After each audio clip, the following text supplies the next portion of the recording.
Dengan semangat yang tidak gentar, Moana dengan penuh semangat menjelajahi pulau yang penuh teka-teki itu, kerinduannya yang mendalam untuk menyingkap dunia baharu dan menyatukan semula masyarakat dengan laut, mengulangi warisan nenek moyangnya, mendorongnya ke hadapan. Semasa berjalan, dia tidak sengaja terpijak seekor ketam kecil yang tenang, tetapi mujur, ia tidak cedera. Walaupun babi kesayangannya jelas keletihan, Moana menunjukkan keberanian yang tidak berbelah bahagi, membawanya mendaki cerun yang curam itu. Setelah berjaya menakluki pendakian yang mencabar itu, akhirnya dia tiba di puncak, mendapati ayam jantannya yang sentiasa ingin tahu dan bangga sudah berada di sana. Terletak tinggi di atas, Moana menyaksikan panorama yang menakjubkan terbentang di hadapannya. Membawa kulit siput ke mulutnya, dia meniup bunyi yang panjang, berharap penduduk pulau yang jauh akan mendengar panggilannya ditiup angin, tetapi hanya kesunyian yang menjawab. Harapan Moana tidak pernah goyah. Dia diam-diam percaya yang akhirnya nanti akan ada orang yang membalas. Semangat Moana berkobar-kobar, kerana dia faham penemuan ini mungkin membuka kunci bukti tamadun yang belum ditemui. Walaupun kebenaran seperti balasan, bunyi itu sebenarnya datang daripada ayam jantannya yang suka bermain, kini terpukau dengan sesuatu yang aneh, sebuah tezat lama yang dihiasi dengan gambaran samar bentuk manusia yang tidak dikenali. Dengan sinar tekad yang membara di matanya, dia menggesa sahabat-sahabat setianya untuk mempercepatkan kepulangan mereka ke rumah. Ketika Moana dan rakan-rakannya menghampiri pulau halaman mereka, dia meledak menyanyi dengan tenaga yang tidak dapat ditahan. Sekumpulan individu sedang menunggu dengan sabar. Ibu bapanya, Tuhi dan Cena, menerajui sambutan gembira penduduk kampung, meledak dalam lagu meriah bersama dengannya yang menghormati perpaduan dan masyarakat. Salah seorang daripada mereka ialah Mo, seorang pemuda yang penuh impian dan terpesona dengan cerita rakyat pulau itu. Dia menganggap dirinya sebagai peminat terbesar Moi dan Moana, dan berharap untuk bertemu dengan dewa legenda itu sendiri suatu hari nanti. Setibanya Moana di pantai, ayahnya menyambutnya dengan campuran rasa bangga dan ingin tahu, bersemangat untuk mengetahui tentang penemuannya. Dengan memaparkan tezat yang penuh teka-teki dengan keazaman yang tidak berbelah bahagi dan sentuhan keajaiban, dia percaya ia adalah bukti muktamad tamadun luar angkasa dan berikrar untuk terus berusaha menghubungi mereka tanpa henti, tanpa mengira halangan semasa. Pada ketika itu, adik perempuannya, Saa, tiba, menegurnya lembut dengan campuran kasih sayang dan rasa tidak setuju. Dia kata ketiadaan Moana terasa seperti bertahun-tahun, walaupun baru 3 hari. Sambil menyembara di ruang suci, Moana menceritakan kepada kakaknya misi lampaunya. Penyembaraan luar biasa memulihkan jantung Tefiti, sebuah pengalaman yang mengubah hidup. Moana kemudian membimbing Saa ke tempat suci yang dihormati dan bersejarah milik nenek moyangnya, tempat di mana Moana menemui warisannya. Dengan nada ingin tahu, sambil bertanya tentang tempoh masanya. Senyuman Moana memberi gambaran hanya beberapa minggu sahaja, tetapi itu terasa seperti satu keabadian bagi Saa, yang tidak dapat menyembunyikan kekecewaannya. Dengan suara yang penuh semangat, Moana memulakan cerita yang memukau. Berzaman sebelum Moi mencuri jantung Tefiti, nenek moyang mereka, Tatoi Pasa yang terkenal, membayangkan menyatukan semua bangsa lautan melalui perairan yang tidak terbatas. Diberikan amanah dengan misi suci yang tergelincir akibat takdir, Moana kini memikul beban tanggungjawab. Dia memperincikan tanggungjawabnya kepada Saa, yang, dengan kesederhanaan seperti kanak-kanak, mencadangkan agar Moi mengambil alih tugas itu, membolehkan Moana kekal di pulau bersamanya. Dengan keberanian yang tidak berbelah bahagi, Moana dengan berhati-hati menyampaikan bahawa Moi memikul tugas-tugas separa dewanya sendiri dan takdir yang khusus ini adalah miliknya seorang sahaja. Kini di Moi, dia memulakan pencarian berbahaya, mencari laluan ke pulau legenda Motu. Matani menghalang laluannya. Seorang pengawal yang sudah lama berkhidmat menjaga pintu masuk. Walau bagaimanapun, Matani menolak, menegaskan bahawa dia mesti berjumpa Moana, bekas rakannya, terlebih dahulu. Moi cuba nak melepaskan diri daripada masalah ini. Mengubah pendekatannya, dia kemudian menjelaskan masalah utama. Moi dengan berani mengada-adakan cerita, mendakwa dia hanya mempergunakan Moana untuk mendapatkan semula mata kahil saktinya, dan seterusnya mengejek ayam jantannya. Dewa jahat bernama Nalo telah menyelubungi Modafetu dalam ribut gelap yang membawa maut. Moi bersungguh-sungguh menafikan penglibatan Moana, namun Matani memotong percakapannya. Dia mengingatkan dia bahawa dia memainkan peranan penting dalam perkembangan Moana sebagai seorang jurumudi mahir, menjadikan Moana amat diperlukan untuk misi kali ini. Moana telah kembali ke pulau asalnya, memancarkan kegembiraan sambil berkongsi langkah tarian baharu dengan rakyatnya, meneratkan lagi ikatan mereka. Sebahit sahaja dia selesai, Tui, ayahnya, datang mendekat, berseri-seri dengan bangga, dan membayangkan bahawa malam ini ada sesuatu yang istimewa. Moana diraikan sebagai jurumudi terunggul dalam keturunan nenek moyangnya. Satu penghormatan yang dipercayainya hanya diberikan kepada mereka yang mempunyai tisi tanpa batas. Tibalah masanya untuk dia menunjukkan sepenuhnya kemampuan kepimpinannya. Apabila kegelapan menjelang, seluruh komuniti pulau berkumpul untuk memperingati peristiwa penting ini di bawah kanopi bintang yang diterangi oleh nyalaan unggun api yang lama. Moana dengan rendah hati menerima amanah Toy, memecahkan barisan panjang pendahulunya. Majlis bermula, meraikan kenaikan Moana sebagai pemimpin pulau, memanfaatkan kebijaksanaan nenek moyangnya. Tiba-tiba, Moana mendapati dirinya berada di tengah-tengah ribut taufan yang ganas. Ketika Moana berikrar dengan sungguh-sungguh untuk melindungi dan menyatukan komunitinya melalui sumpah suci, upacara itu tiba-tiba terganggu oleh peristiwa yang tidak dijangka. Saat ombak menghempas, langit menjadi gelap menandakan malapetaka, dan kekacauan berlaku sepenuhnya. Dilanda badai, Moana terhempas ke laut. Pemandangannya tandus, tidak berpenghuni, dan tidak meninggalkan kesan kehadiran penduduknya. Di tempat yang meresahkan ini, suara nenek moyang bergema dalam fikirannya. Ia menjelaskan bahawa penglihatannya mendedahkan potensi masa depan, takdir yang menghantui dirinya dan rakyatnya sekiranya dia gagal mencari pulau mitos Motu Nui dan memulihkan hubungan mereka dengan pulau-pulau tersebut. Nenek moyang itu mendedahkan kepadanya bahawa memulangkan jantung Titie hanyalah permulaan. Tugas sebenarnya adalah untuk menenangkan badai yang menghancurkan Motu. Untuk mencapai matlamat ini, dia perlu mengejar Celestial Blaze, yang membawanya ke sebuah pulau yang tidak dapat dicapai oleh nenek moyangnya. Misinya merangkumi bukan sahaja menyelamatkan Motu Fetu tetapi juga menyatukan semula pulau-pulau dan memulihkan keseimbangan mereka yang hilang. Didorong oleh keazaman yang tidak berbelah bahagi, dia mengisytiharkan kepada ibu bapanya dan seluruh kampung tentang keperluannya untuk memulakan pencarian bagi mencari Motumo. Tiba-tiba, Moana mendapati dirinya kembali ke upacara. Secara luaran, semuanya kelihatan tenang, namun gerah hatinya memberitahu bahawa penglihatan itu berfungsi sebagai amaran penting. Menurutnya, pada zaman dahulu, penghuni lautan bersatu melalui perairannya yang luas, sehingga seorang dewa yang cemburu, Nalo, iri hati akan kekuatan kolektif mereka, telah menyumpah Motu dengan ribut taufan yang tidak berkesudahan. Dengan semangat yang membara, pencerita muda itu memulakan penceritaan kisah lama yang sudah berzaman. Taufan itu telah mengasingkan pulau itu sepenuhnya, memaksa penduduk bergantung kepada sumber mereka sendiri. Sebagai tatahi yang baru dilantik, Moana memikul tanggungjawab untuk memenuhi misi yang nenek moyangnya tidak dapat capai. Walaupun ayahnya sangat risau tentang keselamatannya, dia, seperti penduduk kampung yang lain, percaya pada keberanian dan kekuatannya. Serta-merta, semua mata tertumpu ke langit, menyaksikan coretan berapi itu dan mengenalinya sebagai seruan muktamad untuk bertindak. Sebuah lagu yang kuat dan sangat emosional, ia menggambarkan langit yang memanggil-manggil, kesakitan berpisah dengan orang tersayang, dan keyakinan yang memperkasakan untuk memenuhi takdirnya. Terbuai dalam emosi yang kuat dan suasana yang penuh harapan, Moana mula menyanyi. Dengan tugas selesai, rupa neneknya yang halus muncul, sentiasa hadir untuk menawarkan bimbingan dan ketenangan.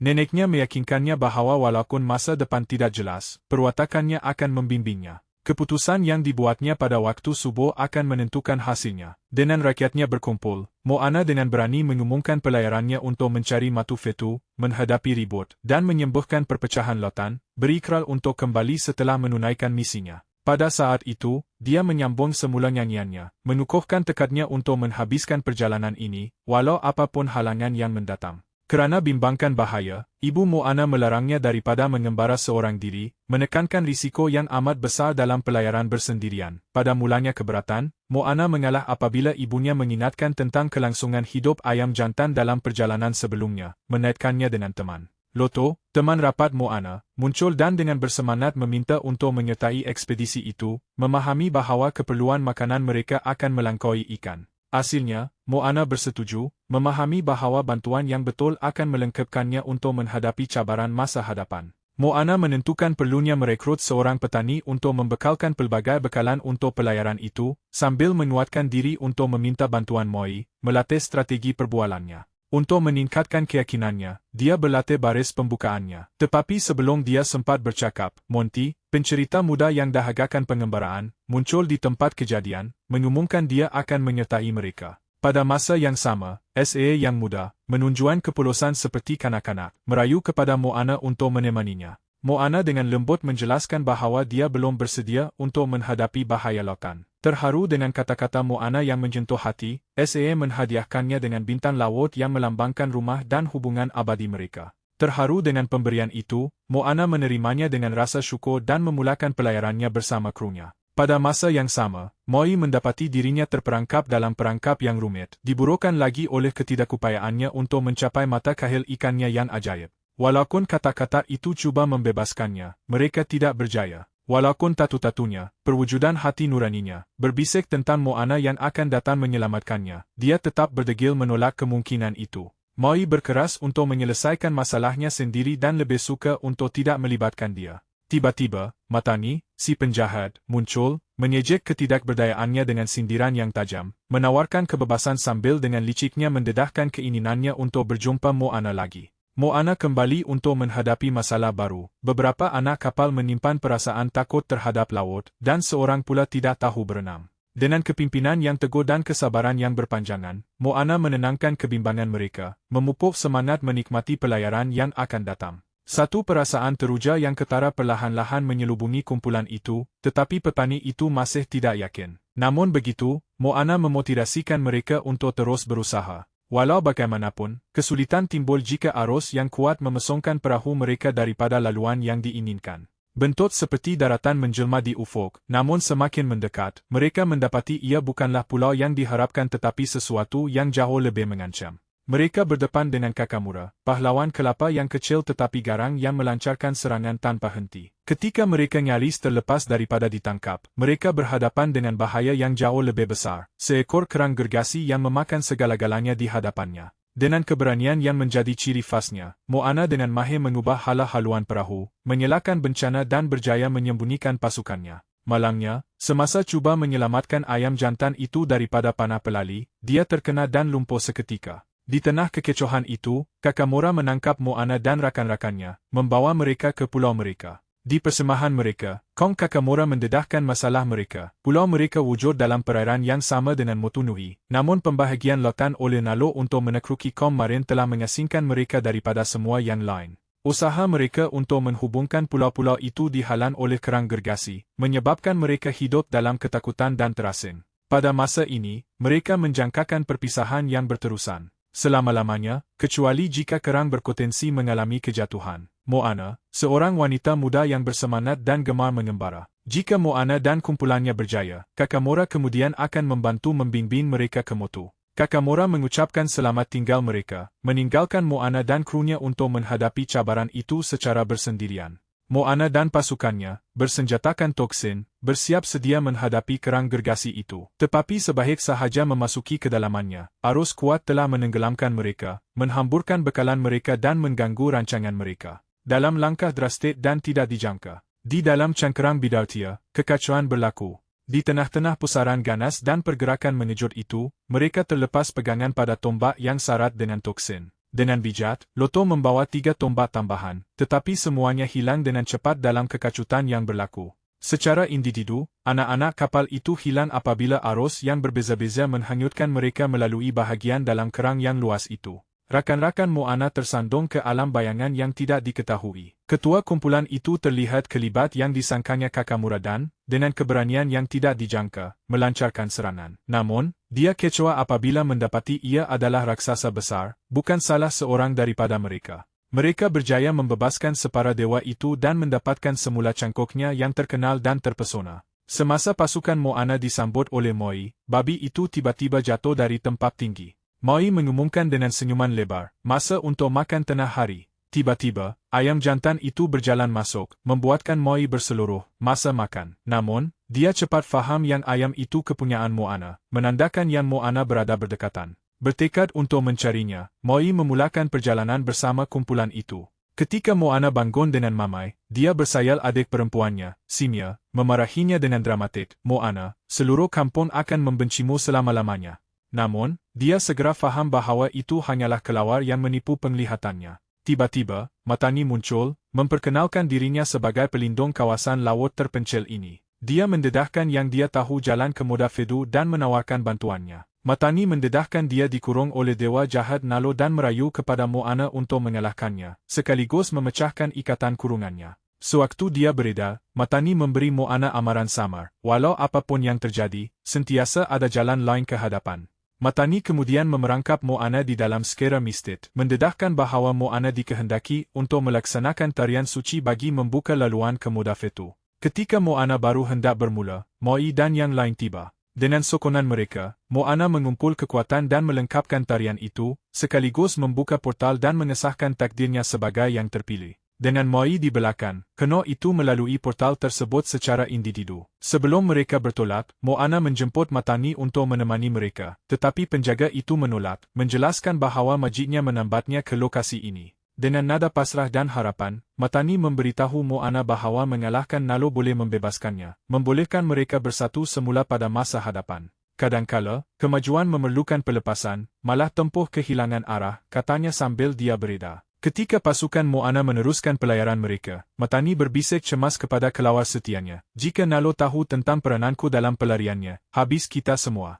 Dalam perjalanan mereka, Moi mula mempersoalkan misi mereka. Dengan rasa bimbang yang mendalam, dia memberi amaran kepada Moana tentang bahaya yang tidak terbayangkan yang menanti, bahaya yang begitu ekstrem sehingga dia sendiri, seorang dewa separa, menganggapnya hampir mustahil untuk diatasi. Dia memarahi dia kerana mengabaikan amaran-amaran sebelumnya, menegaskan bahawa kengerian Modafetu akan meragut nyawa semua orang, dia, anak kapal, dan juga ayam jantan itu. Moana, bukan anak kapal, malah bukan ayam jantan pun, belaya. Dia mencontohi ciri-ciri seorang pemimpin yang luar biasa. Dia membalas, menjelaskan kepada Moi bahawa seruan nenek moyang kepada mereka membayangkan kepercayaan terhadap kebolehlaksanaan misi itu. Walaupun Moi sudah memberi amaran yang kebolehannya mungkin goyah di perairan ini, dia tetap teguh dengan kepercayaannya. Menghadap laut, dia tanpa kata memohon tanda. Dengan keyakinan yang teguh, dia menghadap laut, diam-diam merayu untuk satu petanda. Kemudian, satu figura muncul, mengingatkan dia pada neneknya. Tetapi apabila diperiksa dengan lebih teliti, ia membuktikan sesuatu yang lain sama sekali. Ia adalah dengan pertaruhan yang semakin meningkat, Moi menggunakan kuasa mengubah rupanya, bertukar menjadi jerung kecil untuk menyusup ke dalam laut dan mengalihkan perhatian raksasa itu. Di tengah kekacutan yang berlaku, Munihar menemui ajal dengan tragis, namun keberanian dan kerjasama Kreo memastikan keselamatan semua ahli lain. Walau bagaimanapun, pertemuan itu membuatkan Moana dibelenggu rasa bersalah. Terapung di sekitar situ, Moana melihat sisa-sisa perahu lesung lama, peninggalan nenek moyangnya. Ia berfungsi sebagai ingatan pedih tentang perjalanan lalu dan sifat tidak mementingkan diri sendiri. Tersesat dalam lamunan, keraguan mula menyelinap masuk tatkala dia mempersoalkan sama ada meninggalkan pulau tempat kelahirannya adalah pilihan yang tepat. Kebimbangannya meningkat ketika dia risau tentang keselamatan rakan-rakannya, menyebabkan dia mempertimbangkan untuk meninggalkan misinya. Menyedari keputusasaan Moana, Moi, dengan penuh pesona dan keyakinan yang menjadi ciri khasnya, menghalang Moana daripada berputus asa dengan menyanyikan lagu motivasi. Kata-katanya menghidupkan semula jati diri Moana dan pencapaiannya yang lalu. Dia menyanyikan namanya sebagai obor harapan, keberaniannya sebagai inspirasinya, dan kekuatan gabungan mereka sebagai kuasa yang tidak dapat diatasi. Moi dengan yakin mengisytiharkan dirinya sebagai pengemudi paling berjaya yang pernah wujud, mampu menakluki sebarang halangan, tanpa mengira betapa mustahilnya ia kelihatan. Kata-katanya dan tenaga lagu yang bersemangat mula menyalakan semula semangat dalaman Moana. Akhirnya, dia bangkit, dengan tekad yang semakin kuat, dan berikrar untuk menyelesaikan misi itu, demi rakyatnya dan juga dirinya sendiri. Ditemani Keno dan Moi, dia menantikan cabaran seterusnya dengan penuh semangat, bersedia menghadapi sebarang kemungkinan. Kata-kata Moi memberi inspirasi kepada Moana dan menyegarkan kembali krunya. Kembali dari ambang kehancuran, Munihar dengan penuh semangat komited semula kepada misi tersebut, sementara pasukan bersatu di belakang Moana, menukuhkan kepentingan sumbangan setiap orang. Diikat bersama oleh matlamat yang sama, mereka menemui keazaman yang lebih kuat untuk maju seiring. Sambil berlayar, Moi bergurau bahawa sudah tiba masanya untuk dia mengangkat pulau lagi. Ketika mereka menghampiri Motu, ribut taufan ganas membadai dengan dahsyat. Dengan keberanian yang tidak berbelah bahagi dan kepimpinan yang tegas, Moana mengambil alih komando, dengan cekap mengemudi kapal melalui ombak yang dahsyat. Pada masa yang sama, Moi menggunakan mata kahil ikannya yang sakti untuk berubah menjadi pelbagai jenis binatang, melayang dan menjunam ke arah pusat ribut, menjelmakan diri sebagai seekor helang yang perkasa dan rupa bentuk lain. Dia berani menghadapi puting beliung yang kelihatan sengaja dileka untuk memburu manusia. Semasa kejadian dahsyat itu, puting beliung menghentam Moi, mencampakkannya dengan ganas ke arah kapal. Moana kemudian menyadari sesuatu yang penting. Kemarahan badai itu hanya menyasarkan manusia, dan dengan jelas mengelak Moi apabila dia berubah bentuk. Menyadari ini berpotensi menyelamatkan nyawa, dia dengan pantas merangka strategi. Dia memujuk Moi untuk mengambil kesempatan ke atas kelemahan ini, menghasutnya untuk menarik teras ribut ke arah lokasi mereka. Ini memberinya peluang untuk mengakses pulau itu dan menyelesaikan misinya. Menyadari betapa besarnya taruhan, Moi bersetuju, walaupun dia tahu pengorbanan yang besar akan diperlukan. Sekali lagi, dia berubah menjadi seekor helang gergasi, satu figura yang menjulang tinggi dan megah berlatar belakangkan langit yang bergelora. Dengan tekad yang tidak berbelah bahagi, dia berucap kepada anak kapal sebelum berlepas, berikrar untuk bertemu semula dengan mereka di Motu Fetu bagi kemuncak misi, pendakian pulau itu. Fase misi, operasi penempatan semula pulau. Dengan semangat harapan yang berkobar, dia mendaki ke dalam badai, mempercayakan Moana dan krunya untuk menghadapi kekacauan itu dengan tekad yang tidak berbelah bahagi. Di tengah-tengah ribut yang mengamuk, Moana dan pasukannya mengatur usaha mereka dengan ketelitian yang rapi, setiap ahli memikul tanggungjawab yang penting. Walaupun mereka mahir dan berani menavigasi puting beliung yang tidak henti-henti, keadaan semakin memburuk dengan cepat. Di kejauhan, Moana ternampak Moi tiba di Motu Fetu. Dengan menggunakan cangkoknya yang hebat, dia memulakan usaha yang sukar untuk menaikkan pulau itu, hanya untuk berhadapan dengan tentangan sengit daripada Nalo, dewa jahat yang berazam untuk menggagalkannya. Dari badai yang huru-hara, Nalo melontarkan panahan peti ke arah Moi, setiap serangan lebih kuat daripada sebelumnya. Namun Moi, dengan ketabahan yang amat besar, bertahan. Moana faham yang dia perlu berinteraksi dengan pulau itu untuk membuka kunci magiknya dan mencapai takdirnya. Keadaan bertambah buruk secara mendadak apabila panahan peti berintensiti tinggi menghentam Moi secara terus. Dia teragak-agak, kelihatan sangat lemah. Walaupun Moi dibelenggu kesakitan, dia tetap tabah. Namun, jeritan Moana meminta bantuan disambut dengan panahan peti yang dahsyat, menyebabkan anak kapal terhempas ke dalam laut yang bergelora dan bertaburan di tengah-tengah kekacauan yang berlaku. Walaupun dalam keadaan terpinga-pinga, Moana bergelut untuk membimbing pasukannya ke tempat selamat di tengah-tengah kekacauan itu. Kehilangan bintang laut yang dihadiahkan oleh Samia mendorongnya untuk menilai semula keputusannya dengan mendalam. Dihantui rasa bersalah dan keraguan yang menghantui, dia mempersoalkan sama ada meninggalkan pulau halamannya adalah satu kesilapan, dan bimbang dia telah membahayakan anak kapalnya dengan membawa mereka ke dalam situasi yang berbahaya sedemikian. Anak kapal yang lain, yang turut tertekan, mula berputus asa, malah ada yang menyesali keputusan mereka, yakin bahawa mereka ditakdirkan menemui ajal. Namun, walaupun dalam keputusasaan yang paling dalam, Moana teringat kata-kata yang telah lama menyokongnya, sentiasa ada jalan lain. Dengan mengumpulkan semua tekadnya, Moana mencari keseimbangannya. Walaupun dengan kecederaan yang dialaminya, dia enggan tunduk kepada ketakutan. Komunitinya, warisannya, dan pasukannya semua bergantung pada kejayaannya. Menarik nafas dalam-dalam, dia merenung-lekan, mengakui pelukan familiarnya. Dengan semangat yang baharu, dia segera menyeru keno yang bertaburan, menggerakkan mereka untuk bertindak. Dia membangkitkan memori kepercayaan teguh nenek moyang mereka, dan bagaimana kekuatan kolektif mereka dapat mengatasi sebarang halangan, sama ada semula jadi atau ilahi. Dengan langkah beransur-ansur dan keyakinan yang teguh, kata-katanya menyemarakan semula harapan dalam diri mereka, menguatkan azam mereka untuk menghadapi cabaran yang akan datang. Moana menoleh ke belakang ke arah Motu Nui, di mana Moi masih lagi terperangkap dalam pertempuran epik dengan teka yang mengamuk. Walaupun cabaran di hadapan kelihatan besar, dia dengan tabah memegang kemudi, pandangannya tertumpu dan tidak berjanjak, dengan keazaman yang membara di dalam diri, membuatkan undur adalah mustahil. Dia bersedia untuk menerima takdirnya, tanpa mengira akibatnya. Dengan keberanian yang diperbaharui, Moana mengisytiharkan kepada anak kapalnya bahawa mencari Moi adalah penting, dan mereka tidak boleh berputus asa. Serta-merta, dia terjun ke dalam laut, berenang dengan kuat ke arah pulau itu, tidak menghiraukan sebarang ancaman yang mungkin bersembunyi. Menjelajah kedalaman lautan yang dalam, dia menemui sebuah batu yang luar biasa, jantung pulau. Mengumpul sisa-sisa kekuatannya, dia menghulurkan tangan untuk menyentuh batu itu, hanya untuk dipanah peti Nalo yang tiba-tiba dan ganas sehingga tidak sadarkan diri. Menyadari transformasi yang bakal tiba, Moi segera memulakan pencarian untuk mencari Moana. Ketika ribut semakin reda, satu ketenangan aneh menyelubungi lanskap.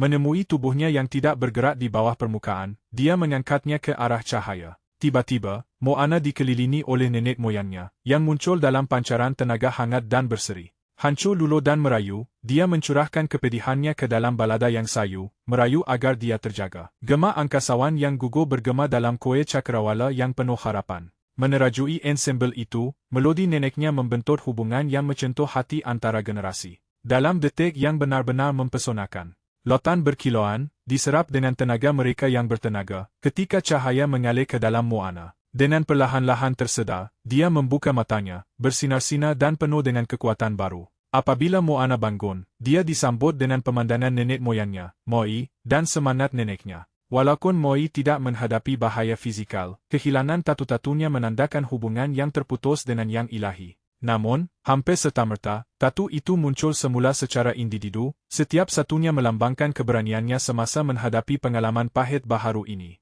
Cangkup saktinya juga dipulihkan, mekisnya dihidupkan semula oleh hubungan mereka dan laut. Nenek Moana memberikan pesanan teraja yang penuh hikmah, mengingatkannya bahawa mereka terikat abadi dan mengenali diri sendiri akan menghalangnya daripada berasa benar-benar keseorangan. Sebagai penghormatan atas kejayaannya, Moana dianugerahkan tatu bercahaya di lengannya dan artifak unik yang mewakili pelayarannya. Setelah mendapatkan semula kekuatannya sepenuhnya, Moi membantu Moana membebaskan pulau itu sementara dia melakukan ritual, asinnya menamatkan sumpahan Nal. Ketika mereka merentasi pulau yang baru terbentuk itu, mereka menemui peta yang menggambarkan banyak pulau lain, antaranya Motunui dan satu yang jelas dilabelkan rumah.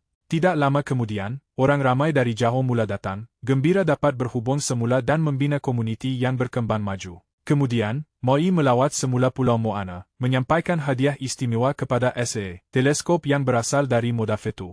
Dia menasihatinya untuk menggunakannya bagi menyaksikan kepulangan kakaknya yang berjaya. Dengan perasaan teruja yang meluap-luap, SE bergegas ke arah Moana, dan mereka berpelukan erat.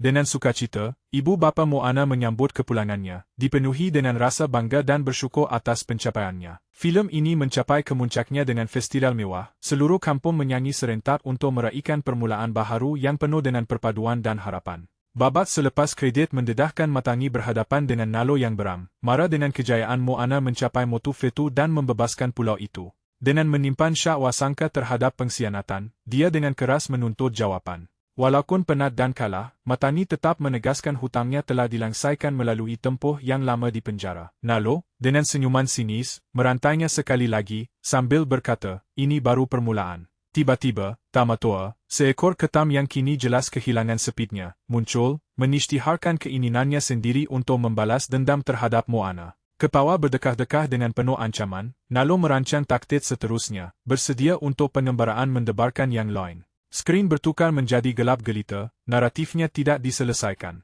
Rujuk sumber tambahan untuk pemahaman yang lebih menyeluruh.